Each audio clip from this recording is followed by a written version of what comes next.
Hey, what's going on? It's Bill Burr, and it's time for the Monday Morning Podcast for Monday, December 26th, 2022. Oh, it's the last Monday of 2022.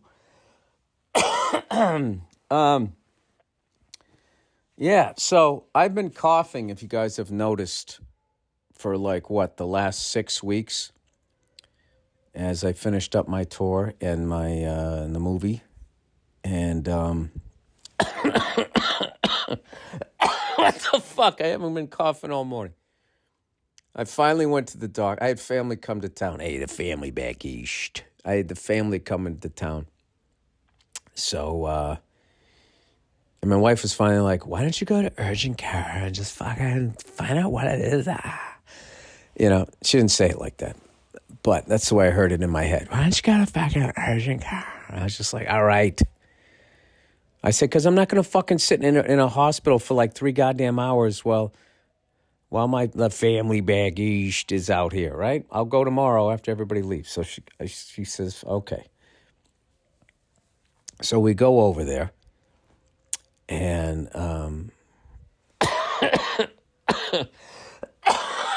fuck. We go over there, get some water here, and they do all this shit, right? They asked me all the questions, and then they took a chest x-ray, and they go, it looks good. It looks clear. I said, okay, good.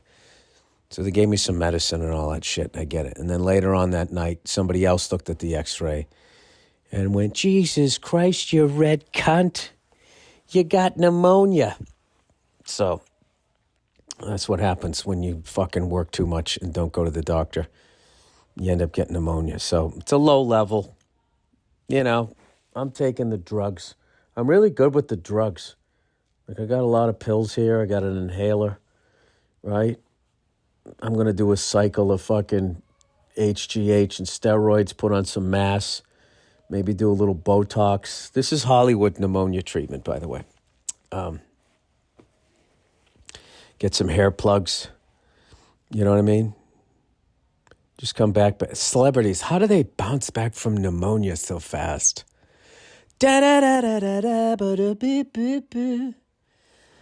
to Bill Burr, he did it all naturally, tipping the scales at 210 pounds of solid muscle. It's really hilarious how fucking jacked you have to be now to be an action star, man. I mean, it's insane. Back in the day, you just had to look like you could fuck somebody up. You know? But I also think back in the day, a lot of those guys fought in World War II and Korea, and they had actually legitimately killed people. You know? A lot of the guys, I remember Lee Marvin was one of 2 people that survived in his platoon. So when that guy had a gun in his hand and fucking gave you the look, I mean, he didn't have to be all fucking roided up to make you believe that he could fuck somebody up because, this guy had bodies. So, I was watching, oh geez, my son's freaking out. Oh boy. Doing the podcast in the house, as you can see. Oh, I gotta check in on this. All right, I'm back. Older, wiser BB. I almost gave my wife shit being like, hey, honey, I'm trying to do a podcast here in the house. Why is our toddler acting like a toddler? You know? Stopped myself and I said, Bill, why don't you go out to the garage, sit next to your drums and finish this fucking thing. So, anyway, turns out I had fucking pneumonia. And low level. Everybody relax. The band's not playing on here. I'll be all right. So, that's the deal. I'll tell you, underrated. Low-level pneumonia. Gives you the excuse to fucking lay around in a bed and nobody can give you shit. God knows your wife's still going to ask you to do shit. She was still asking me to do shit, and I just kept looking at her going, I have pneumonia. And I'd just stare at her as I'd smile and get up to go do whatever the fuck she wanted, It's hilarious. My whole stand-up career, I've always heard, female comics have always been doing these bits talking about what babies guys are when they get sick. Oh, my God, they're such fucking babies. And I remember hearing that, and, fucking German-Irish guy, I was like, I'm not going to be a baby when I get fucking sick. You ain't going to fucking do those jokes about me, woman, right? So, now that I've gotten pneumonia and my wife is still having me move the kids' table from downstairs up the flight of fucking stairs, it was funny. Like, I when the guy came back and said, you have pneumonia, my wife's like, see, I fucking told you. I knew there was something more going on. So she gets to do the dude I called it, like I knew you had fucking pneumonia or something, and then continues to give me the honey-do list. It's like, what the I got fucking pneumonia. When do I get a day off from this shit? Unbelievable. Unfucking believable. So now I'm looking at that thing, because when I heard the ladies going, guys are such fucking babies when they get sick, I took that as fact. Like, I guess we're a bunch of pussies. I should fucking not be a pussy when I get sick. And now there's another side of it where I'm still thinking guys might be babies when they get sick, but there's another side too where I think women, they don't like when you get sick, because now they can't just fucking order you around to do shit. Like if they have to go get you, God forbid, a couple of fucking Alka-Seltzer over there. You know what it is with these broads? Oh, come on, Bill. It's the day after Christmas. I don't give a fuck. This is what it is with these broads. Some of them, not all of them. Not the sweethearts.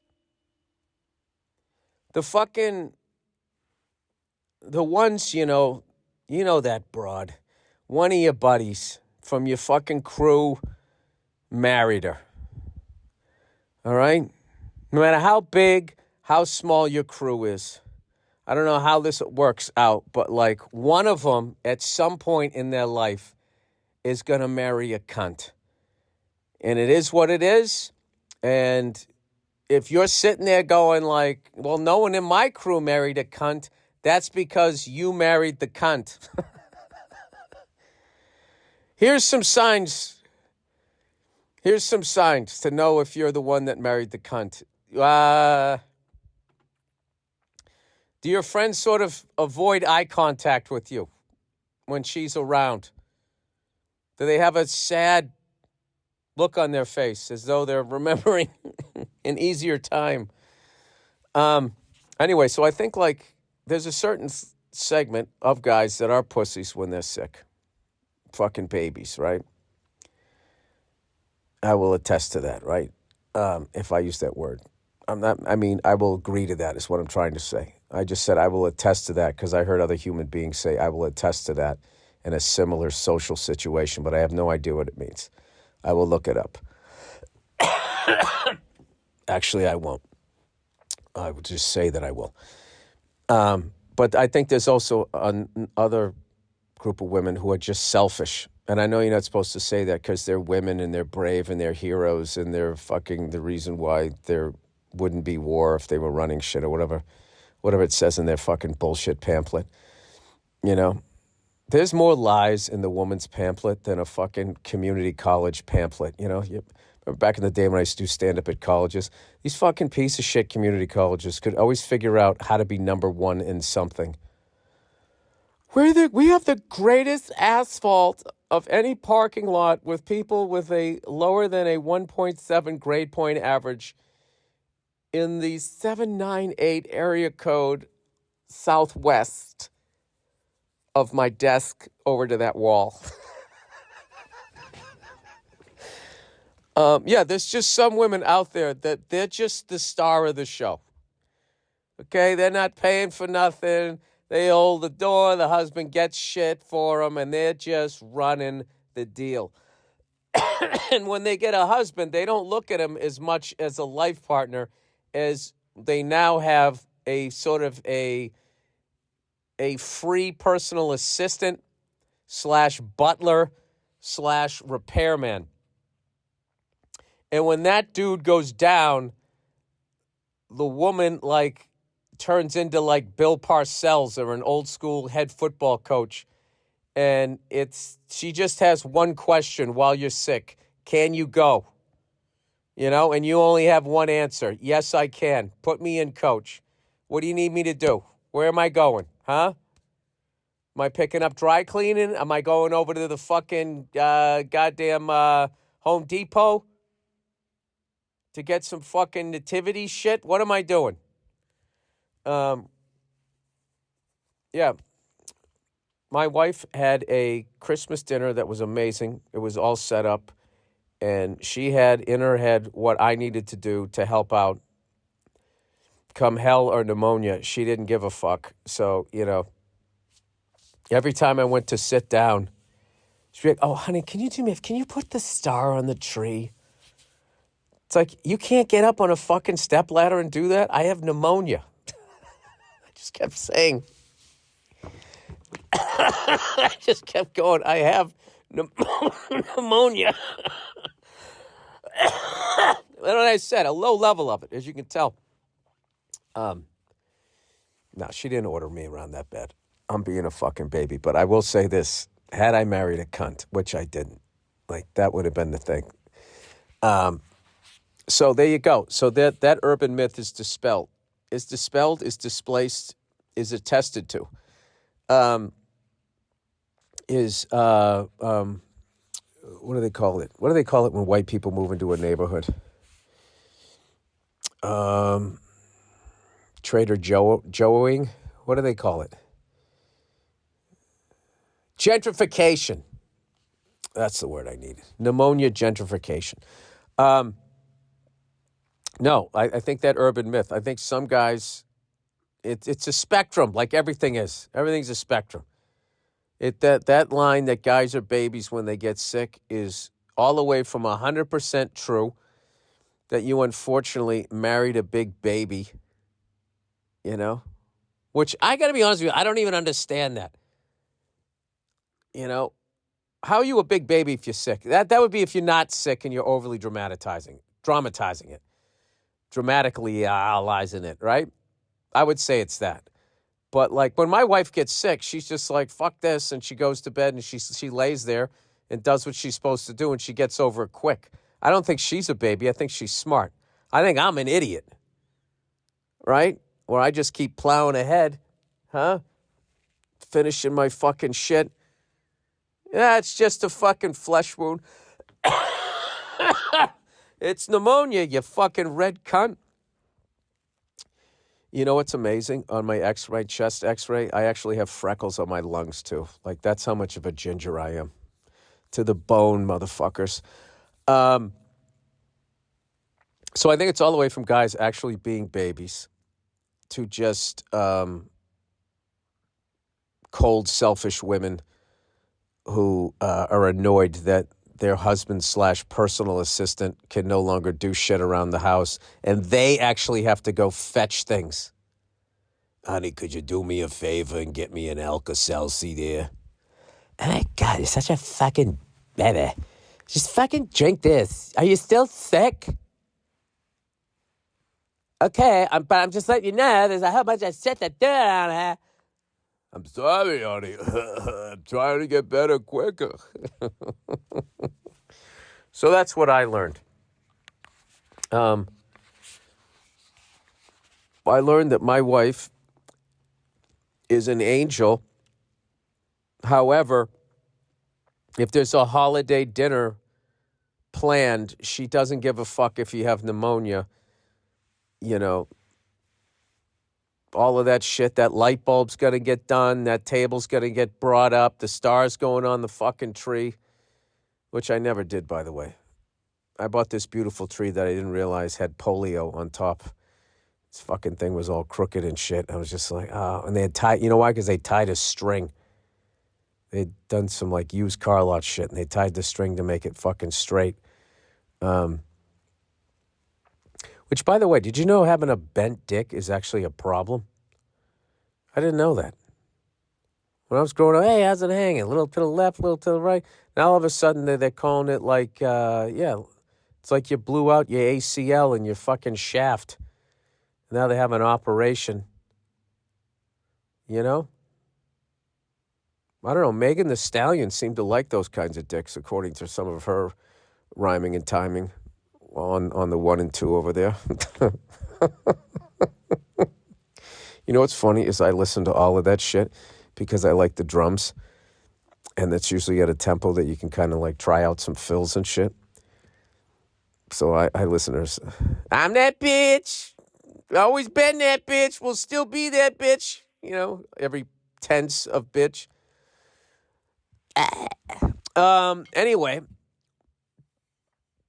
Cardi B. Who else do I listen to? I told you I've been listening to all that stuff. Bia. I think that's about as deep as I go. That's not bad for a 54-and-a-half-year-old white guy with no hair and pneumonia during the holidays. It's the holiday season. Doobie-doobie-doo. Did you get the shit that you thought you wanted and now you don't have a fucking place for it? Oh, wouldn't it be nice if you got nothing? Then you wouldn't have to pack it up every fucking time you had to move. Why did I need this in every color? I always think that's hilarious when they go into those the celebrity walk-in closets. Like, first of all, does anything scream new money than actually allowing a camera crew to go through your whole fucking house? I mean, has that got to be the dumbest thing you could ever do? I always just feel like thieves are watching at home going like, this has to be entrapment. There's no way there's not going to be a cop there. Why would you be so fucking stupid to give me the entire layout of your house and what you have in it? Because I live in a gated community. I didn't think you could get past the gate. There's literally a show on Netflix. Can you believe it? Netflix has some fucking content. The Content Kings. They had a fucking show on there where it was like these guys that were like robbing celebrity houses.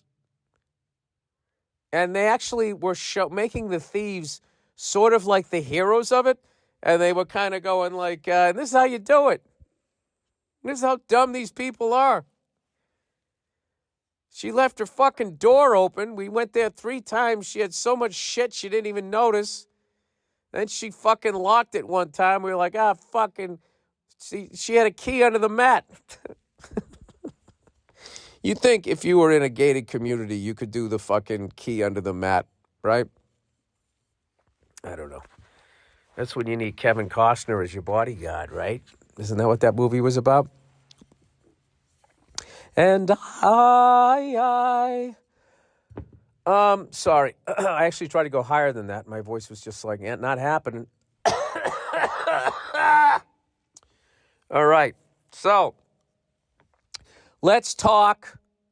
Oh, you know what I got for Christmas? Something that I said I didn't want, and my wife went out and got it anyway.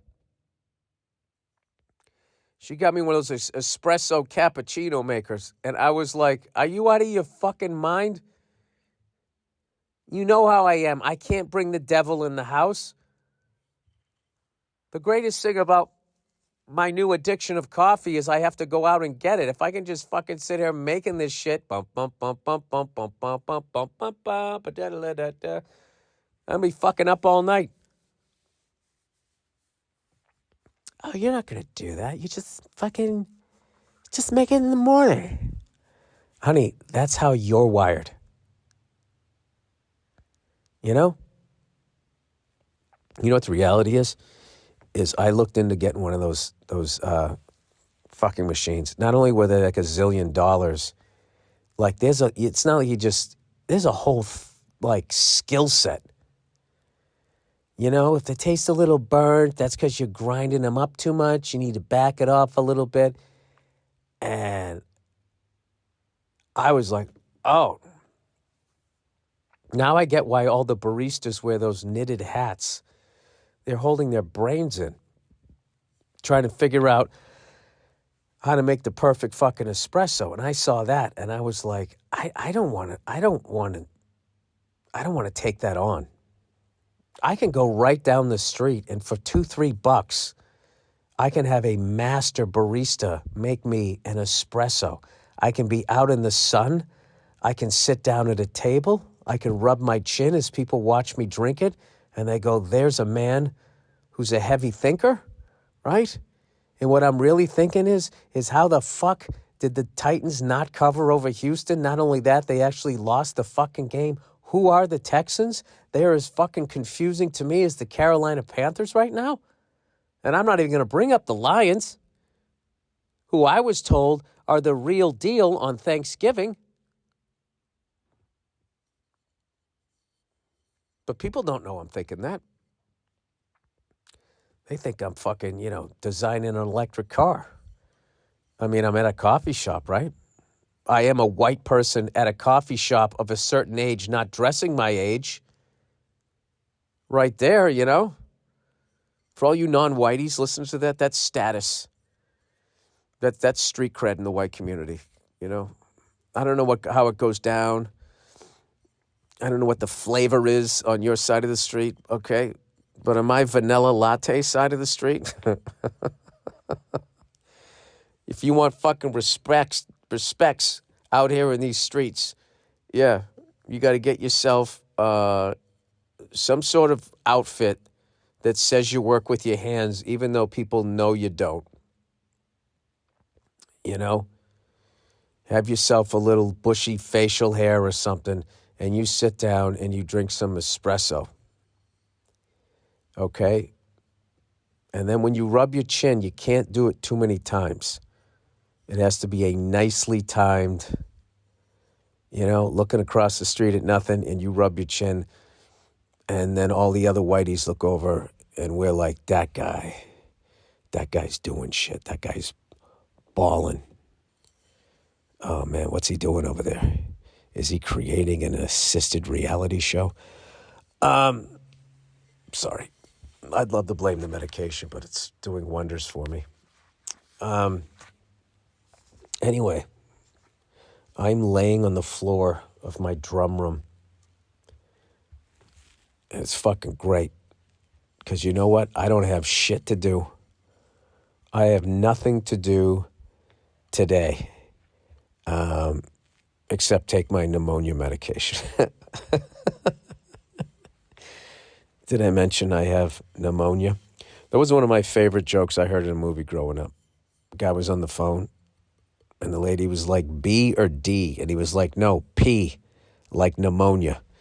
I thought that was a very funny joke. That steered me into the world of telling shit jokes, see? I don't have any road gigs until fucking April. And that is an amazing thing. Which, by the way, people ask and they go, well, what about the Patrice O'Neill benefit? That got pushed a little bit. And I think that's going to be in April. We should have a lineup soon. That's still happening. For those of you out there wondering, which I really appreciate that people care enough after 10 years of doing this. That should be happening in April. Let's talk fucking New England Patriots football. Do. If you follow me on Twitter, I live tweeted throughout the whole fucking second half, saying the shit wasn't over, saying we had the Bengals right where we wanted them, and everybody was going, Bill, are you drinking again? Bill, are you fucking taking it in the ass? It's the fucking internet. They're always going to go fucking homophobe shit, right? All of this stuff, right? And lo and behold, we made our halftime adjustments. We settled the fuck down. And we came right back against a very good Cincinnati Bengal team. We had the fucking game in our control. Our destiny.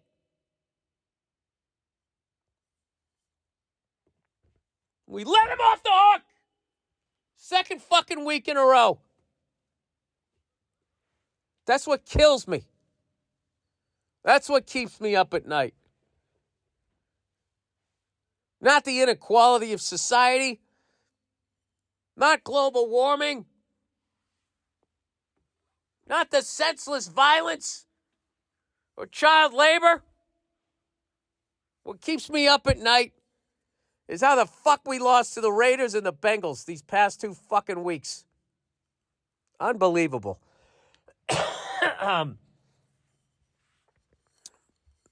I will say that Jones kid, number 25, is a fucking superstar on defense. And there's a lot of positives on the defensive side of the ball.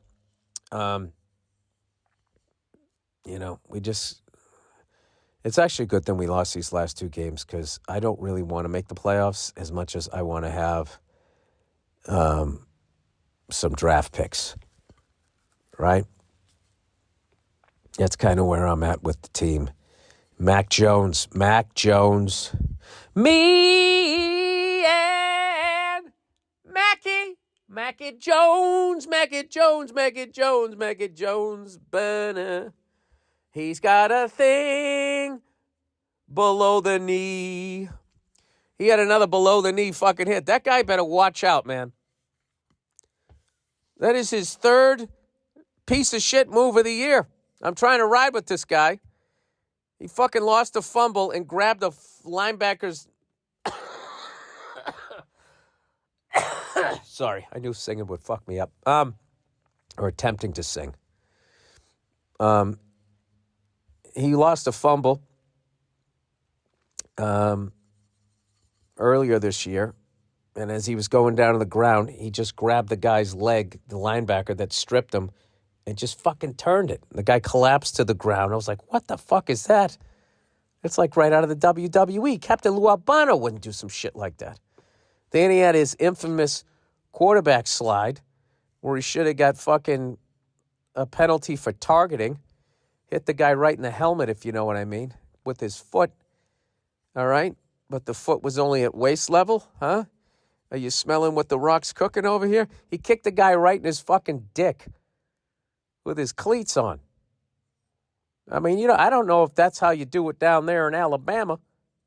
I don't know if somebody comes over and says, hey, man, I heard you're making some moonshine, and you're allowed to slide across the wood chips on the fucking bar floor and bring your fucking muddy boot up to his fucking nether regions. I don't know if that's how they do it down there in Tuscaloosa, but you don't fucking do that in Foxborough. You don't do that in the NFL. I believe I was doing that Peyton Manning show when that was happening. I wasn't on yet, and I saw him do it, and I heard Peyton go, whoop. Can't fucking do that, buddy. And then he's threw a pick 6, and he just fucking kind of went, yeah. Fortunately, the Bengals cornerbacks seemed to see it coming. He kind of went Alfie Samuels. You know what? He should be playing for the Pittsburgh Penguins the way this. He could get into their Ring of Honor. I don't know. I'm hoping it's like a young, immature frustration thing. But I will tell you this. I don't know how much longer he can do that before someone's going to fucking do it to him, and that ain't going to be good. At least that's how it works out in hockey. All right. Now that I've danced around the topic of sports, the thing I'm trying to avoid because it's so fucking sad, the passing of the legendary Franco Harris, man. I couldn't believe that when I heard the news. I'd just done a show this few months back. I don't know when it was on the tour. And I was with Joe Bartnick, and Joe Bartnick is a made man in Pittsburgh. And he's in with those WDVE guys, Randy Bauman, Bill Crawford, and all of them. And Bartnick hit me up and said, hey, man, he goes, do you want to have dinner with Franco Harris? And I was like, what? He goes, yeah, man. He goes, he's into comedy. He wants to come to the show and asked if we wanted to go out and have dinner. And Bartnick was like, I met him before. And I was like, are you kidding? Absolutely. I still can't believe this happened. And we go out to dinner. We're sitting at the table, and in walks Franco Harris with his lovely wife and his son. And just like, I don't know, the first thing I noticed about the guy was how happy he was, how positive he was. He's one of those guys that just like lit up a room, big smile on his face. and then just sat down and told us all of these stories. Like I maybe said 2 words. I said more than that. I was just asking questions, but and he loved telling stories. He had so many. He took us through the whole Immaculate Reception. Remember Bartnick did ask him, what was it like in practice? You mean you were practicing against the steel curtain? What was that like? And this big grin came across his face, and he laughed and looked at his wife and then looked back at us, and he goes, they weren't allowed to touch me. But anyway, but I just was so blown away by, aside from the fact, he transcended that he was Franco Harris. He was just this amazing guy, and how happy and positive he was, and how full of life he was. So when I found out he passed, I couldn't believe it. Because when I was sitting there talking to him, he looked like he had 20 years left. Like, that was the energy and the vibe he had. So the only upside I'm happy is that it sounds like he passed in his sleep, so he didn't suffer. And I don't know, that guy. And I was a Cowboys fan back in the day. And I still liked him, but God damn it, he used to drive me nuts. Because he was that weird combination of, he was really big, but he was fast. So he could run over guys or run past guys. He could turn the corner or lower his shoulder. And almost like a hybrid, like fullback / running back. And I don't know. I was a big Cowboys fan back then, and they always got the best of us. Even when we had it won, like we did in fucking 78. Oh, my God, we had that fucking game won. What's that fucking guy? Bless his heart. He's got to be the sickest guy in America. Anyway, so rest in peace to Franco Harris. So cool that they retired his number and all that stuff. But I could not believe, if you were a fan of that guy, know that he, right up to the end, was super happy and super positive, and it was like something that I'm never going to forget, where I was definitely, it's a weird thing when you're a young person and you look at somebody in their 60s or 70s, you're just like, wow, that's an old guy, right? But you get to be my age, you look at somebody in their 60s and 70s, that's not too far away from me, so I look at people and try to learn from people that haven't let life beat the shit out of them, get them down. They're not bitter. They're not fucking trying to be young. They just still being them or whatever. And they have like this vibe that's incredible. And Franco Harris definitely had that. So rest in peace to him. And congratulations to Franco from getting number 32 retired. The Steelers do not do that often. So, yeah, that's it. It's sad, but I'm also, I don't know. I'm just glad he didn't suffer or anything like that, because that guy was just one of the nicest people I ever met. All right, so there you go. Okay. Rocket Mortgage, everybody. Here's a fucking segue, huh? Rocket Mortgage. If your New Year's goals are to manage your budget better and save money, you need Rocket Money. Say goodbye to last year's outdated, disorganized methods of managing your money and say hello to Rocket Money. What are we, dealing coke? Rocket Money? The better way to hack your finances in 2023. Rocket Money, formerly known as Truebill. Well, I like that name better. Can I take that name? Hey, everybody. Welcome to Monday Morning Podcast. It's Truebill. Truebill, baby. I love you, you. Is a personal finance app that finds and cancels your unwanted subscriptions, monitors your spending, and helps lower your bills all in one place. Oh, I love this shit. All right, Rocket Mortgage. These are the kind of guys that can find shit like that. Rocket Money will quickly and easily identify your subscriptions for you so you can stop paying the ones you don't want. Rocket Money makes canceling subscriptions as easy as a click of a button. Simply find the subscription you don't want and press cancel.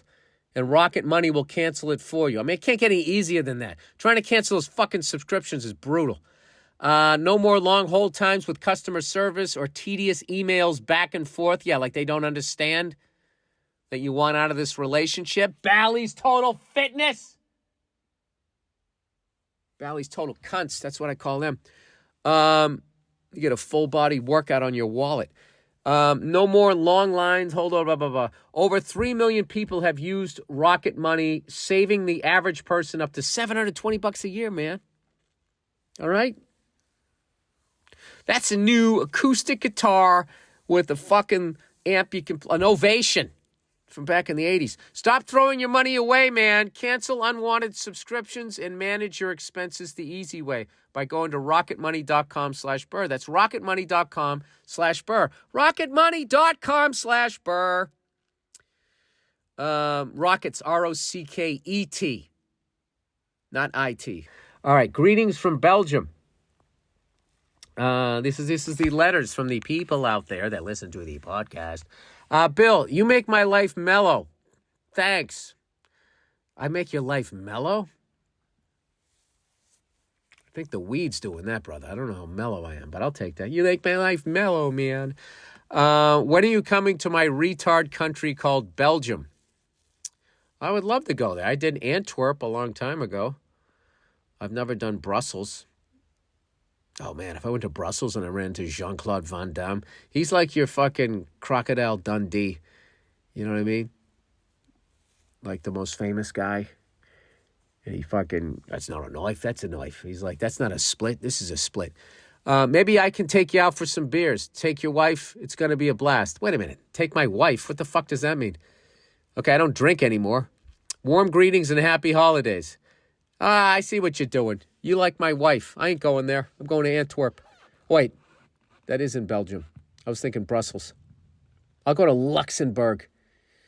Take a tour of the Battle of the Bulge. No, seriously, I would love to go over there. I would absolutely love to go over there. I just have the kids now. So it's hard for me to be away. And I don't want to be away because my kids are fucking amazing. And that's it. Oh, God, I got my kid a fire engine that he can, like a little pedal fire engine. I ordered it. It actually came from France. It's made out of nothing but metal and wood.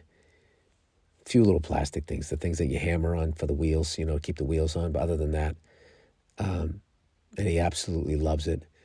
He's learning how to steer and stuff. It's just awesome. Anyway, all right, plowing ahead here. Bon Scott documentary. Hey, Billy the Kid, big fan of your podcast. I just want to let you know that there's a new and updated Bon Scott documentary. What? Some people are into, like, I got a friend of mine, like, he's into, like, Teddy Roosevelt. I got another friend of mine, he's into, like, the JFK conspiracy. I'm into, like, this type of shit. Drummers and fucking rock legend frontmen. There's a new updated Bon Scott documentary that has been released on the Australian media viewing app called ABC iView. He says, I'm Australian. This is the first time out of any of Bond's family. This is the first time out of any of Bond's family that have released any personal information about his personal life and his struggles along with AC/DC, etc. I think you're saying this is the first time his family has actually gotten involved, which means they probably had a little bit of creative control, which means this will be the most accurate one, which means I'm very excited right now. All right, be sure to give it a watch, as I know you're a fan of him in the band. A fan of him in the band? That's just, it goes beyond that. I actually did a stand-up gig in Perth, Australia, so I could go to Bond's grave and pay my respects. And when I got there, somebody had put a Miller Genuine Draft on his next to his gravestone. And I was insulted for him. But I didn't remove it because, who knows? It's weird. You go to another country, all of a sudden that's not a bad beer. It's an import. All right. Be sure to give it a watch, as I know you're a fan of him. P.S. Come to Sydney, Australia one day. I would love to see you live. I have not been to Australia since 2015. And I am due to go down there. Even with the kids, I think I could blow through the country, 6 cities, 6 days, see nothing, fly back, and be up all night when I got back here. I could still do that, right? You know what it is? It's 14 hours to get to Sydney, and then you got to get on another plane. It's another 6 hours to Perth. Oh, that's a motherfucker. Although it is pretty good when you put your toesies in the Indian Ocean. I will tell you that. And also the Little Creatures Brewery, which was my favorite Australian beer when I went over there, when I was still drinking. Oh, my God. I had 2 on the day of a show, which I never do. I sat there, and they had they had a statue of Bon Scott. That's how I stumbled upon it, where they had a statue of Bon Scott somewhere over in that area. And it was Australia Day, and I got to watch them all driving around in their fucking Australian El Caminos, shit-faced out of their minds. It was awesome. All right, cameraman on the field. Dear Bronchitis Burr, bronchitis upgraded to pneumonia. You know what Nia's been calling me? You know, Williams and Sonoma. She's been calling me William and Pneumonia.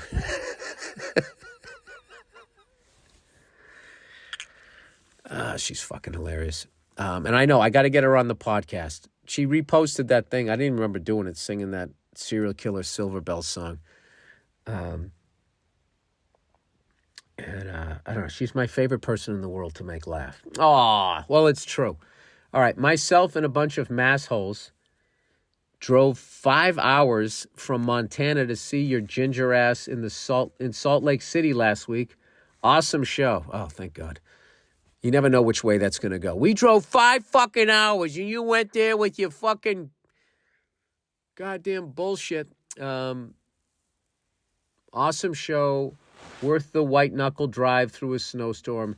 Thanks for taking the cold medicine and doing the damn thing. Yeah, I didn't know which way that was going to go. To see your fucking woke... I've been getting a lot of shit lately. People saying I'm woke. Whatever the fuck that... I love that expression, woke, now, because that means something different, to every single person. And then I get these other people that just say that, I'm a centrist, and then other people think I'm a conservative. And what do all of those people have in common? Jerk-offs. All right? Any comedians listening to this, don't listen to these fucking assholes trying to brand what your comedy is. All right? It's going into their fucking ear holes and into their dumb brains, and then it goes into the fucking tumble dry with their whole life experience and whatever the fuck their butthole heard about. And by the time it comes out their fucking mouth as an idea, it has nothing to do with you. You just look at them and you nod and you fucking move on and you continue doing your shit the way you want to do your shit. All right? Oh, I put my pasty fucking freckled foot down on that one. Let's see. Awesome show. Okay. Longtime fan here, podcast listener. Just wanted to throw a sports gripe at you. Can we get these fucking cameramen off the field after points are scored?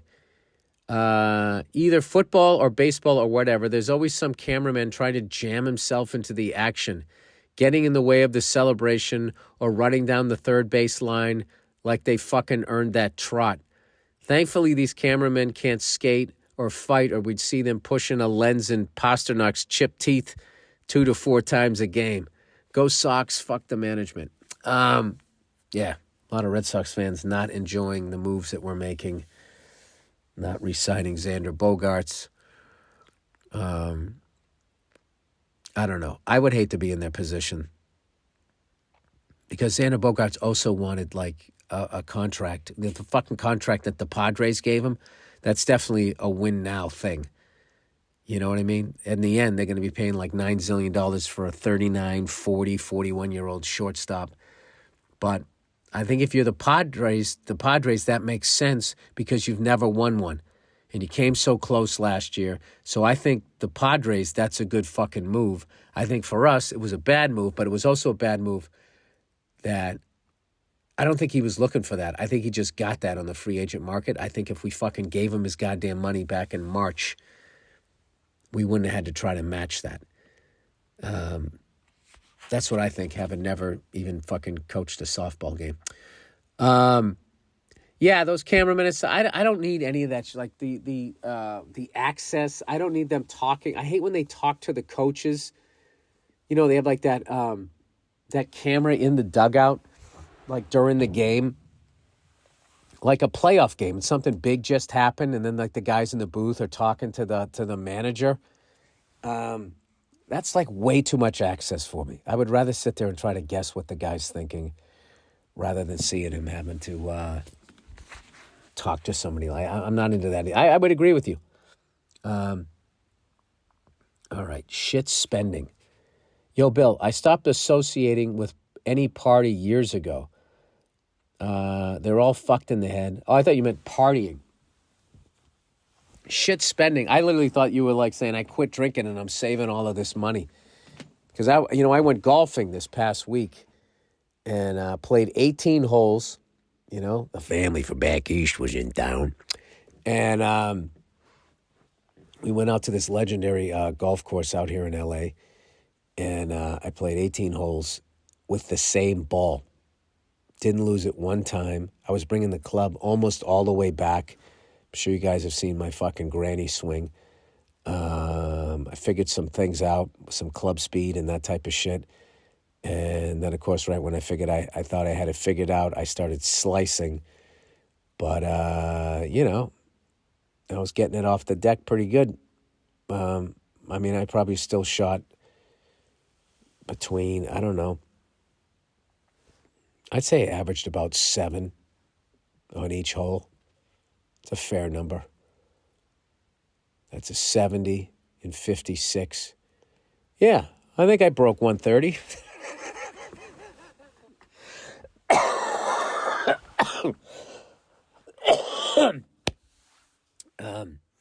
All right. Where are we now? All right. Sorry. I had to fucking hack one up there. I'm not going to lie to you. Magic of editing. You didn't have to hear it. All right. Shit spending. Yo, Bill, I stopped associating with any party years ago. They're all fucked in the head, man. Here's what was included in the $1.7 trillion bill they passed 2 days before Christmas.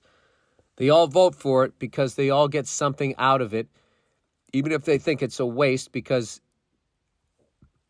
even if they think it's a waste, it becomes a free-for-all. Here's some crazy things in the bill. $200,000 on Starbucks espresso machines for the Department of Defense. Jesus. You know what? That'll buy you about 100 of them.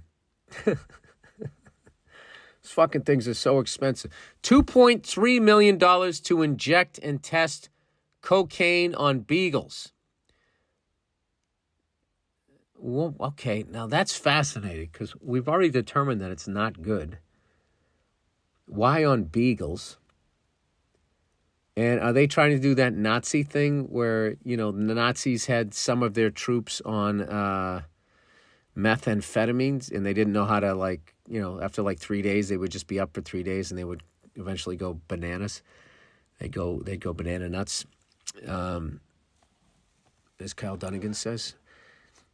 Are they trying to do like people do like those microdosings of mushrooms? Are they trying to microdose cocaine into beagles? Am I the only one who can't wait for Cocaine Bear to come out? Cocaine Beagle, the sequel? I don't know. $2.3 million. I mean, if they get the fucking rights for the sequel, they could make that money back. All right, $1.1 million to watch mice get drunk.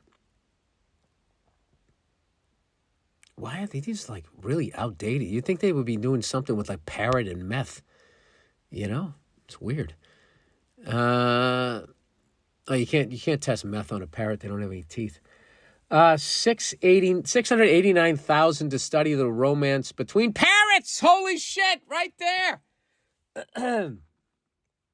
Okay. $118,000 to study whether or not the character Thanos from the Marvel movies could snap his thumb in a metal gauntlet glove and make half the universe disappear. This is bullshit. What? There's no way that last one was real. Can I hitch a ride in your helicopter to a faraway land? Thanks and Happy New Year. No, because it can only fly for about 2 hours and 45 minutes. So I could probably take you to Fresno. All right, commercial airlines landing with autopilot. Oh, here we go. Here we go into the wild blue yonder. I'm going to fly a lot in these next few months. I cannot fucking wait once I get past pneumonia, Williams and pneumonia. Commercial airline landing with autopilot. Dear Bill, VFR only, Burr. I know, that haunts me. And now I got 2 kids. I don't have the fucking time to do this. On the Money Money podcast, a writer questioned single pilot cockpits. You correctly stated that this is inevitable and cargo carriers will get approval soon.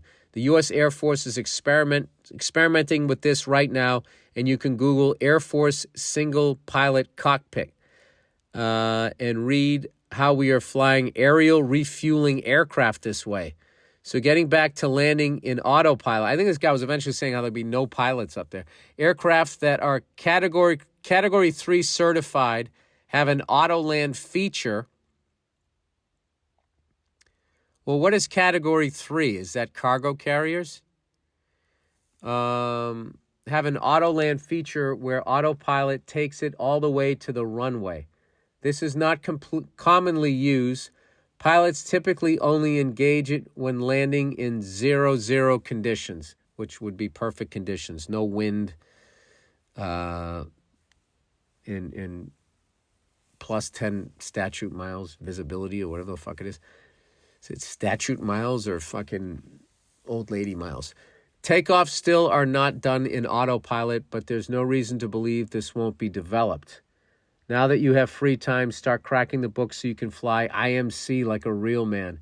All the best and go fuck yourself. I will get my instrument rating probably in my 60s with where my kids are at this point, but I will get it at some point. I think I might just go for my commercial this year. It's something easier. It's something that I can accomplish, feel good about myself and everything. But I will tell you, dude, after this past year of, selling a movie, pre-production, production, post-production, and then also having to write a new 90 minutes of material to get ready for an arena tour before a special came out, and ending up with fucking pneumonia. I don't think I'm going to go for that. I'm going to get my little espresso, do my little French, and I'm going to hang out with my kids. Yeah, I can't even tell you, how much I'm enjoying just being around the house. So that's what I'm going to do. I'll leave the real man flying to manly men like yourself. I know what you're doing, though. A nice little fucking negative jab. You know how to get me going. Now it's bugging me. I'll tell you this, I actually really enjoyed it. That whole thing, as much as going through it and then getting super busy selling the movie, which is awesome, obviously. But then my test expired and I got to take that over again. I will tell you, though, I still have the little flight simulator, out here in my garage, and I get on that thing, and I'm still pretty good at it. Obviously, it's not the same conditions of actually doing it, but I fucking totally get it. I love it, and I'm fascinated by it. And even not getting the rating, how much I learned was priceless, but that's definitely something. I don't think I'm going to wait till my 60s. It fucking bugs. You fucking asshole. Why did you bring it up? It really bugs me that I never got that done. It really fucking bugs me. So, in typical me, I don't go from getting a private pilot's license to getting a commercial and taking the baby steps up, I try to skip 3 stairs and immediately go to that other thing. I'm going to do the commercial, and then I'm going to get the other one, all right? God damn it. Now you got that fucking thing rolling around in my head. I'm actually glad you did it, but there you go. That's the honesty of it. I try to play it off like it doesn't bug me that I didn't accomplish that, but it really does bother me. And what's funny is I'm not allowed in my helicopter to ever fly in it anyway. But God damn it, I want that fucking rating. There, I said it. All right. Yeah, I finally get 3 fucking months off where I wasn't going to fucking do anything and rest my brain. And now you're going to have me going back to my flashcards over there. All right, that's it, everybody. I'm feeling much better. I know I sounded like shit over the last few fucking weeks, so I apologize for that. But I am on the modern medication here, so it's fucking kicking the shit out of it. I am so elated with what I did this year. As far as work, I know I did work too hard, but the experience that I got working on that movie was fucking incredible. And going around, all of you guys showing up to my shows, I will never forget it. And I loved every one of them. From that rodeo facility I played in Boise, Idaho, to Fenway Park. Fenway Park. It was fucking. I had a fucking ridiculous year. And I didn't need anything for Christmas. I didn't need anything for Christmas, and I still got a Patriots starter jacket. So 2022 was a great fucking year. So to balance it out, you get pneumonia. That's how it works. All right, go fuck yourselves. I wish nothing but wonderful things, happiness and health, love, anything you want in 2023. That's it. All right, go fuck yourselves. I'll talk to you on Thursday.